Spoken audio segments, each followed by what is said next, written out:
You spent 17 years in corporate world, in one company. That's the thing, even before the show, we were talking about this, the commonalities that we have. I almost spent majority of my career in corporate in one company. Can you tell me, what key lessons did you get from Aramex staying 17 or 18 years, and how it shaped you now? Aramex, as I always say, was a school. And everybody who graduates from Aramex, they tell you the same thing. It is a great school. When I joined the company, what really shaped me and shaped many great leaders today is the culture, the corporate culture. We had a great corporate culture. We had a great vision. We had great leadership to an extent of, again, I always say it, we never went to work. We were used to go as if it's our company. We had the sense of ownership for the business.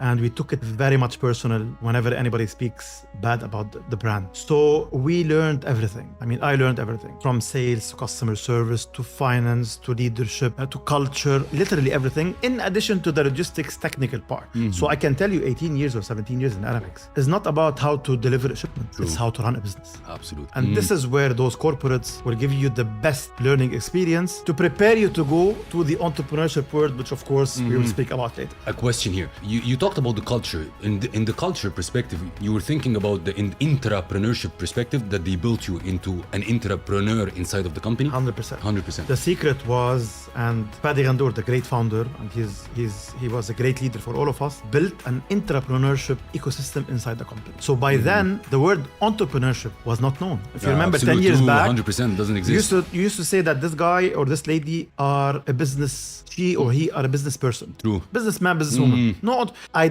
remember I received a book from Fadi on our desk. All the managers received that book. It was called something entrepreneurship. It took me 5 minutes to know how to read it. To even pronounce it. Exactly. So it was really tough. Yeah. I think since then, by having the entrepreneurship injected in our DNA and learning about entrepreneurship, it started to get embedded in us as leaders. And this is how we started to understand it and go into mentorship, corporate mentorship programs. We were having a mandate of mentoring companies, not only mentoring our people. Mentoring company, external companies? Yes, this was part of the CSR direction of the company, and this is really what shaped us. But what kind of advice would you give to startups now that they need to develop the entrepreneurship inside of their own organization? Because you touch upon the culture, which is extremely important, and what made you stick to Aramex? What do you need to do from your point of view? I stayed for 17 years because I was given all the empowerment and again the sense of ownership to enjoy what I'm doing with full empowerment on decision making and to learn from a mistake. So I had no reason really to leave by that time. I got a lot of offers, of course, and I was always afraid, and I still say it till today to my bosses, to go to interviews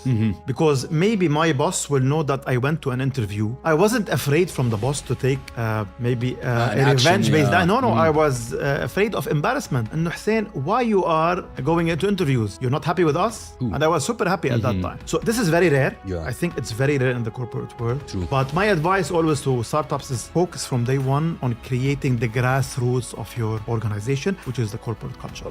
The corporate culture is the DNA, the soul, the spinal cord, everything you can imagine, which will allow you to get numbers and scale and grow. At the end. True. That's really a golden rule for me.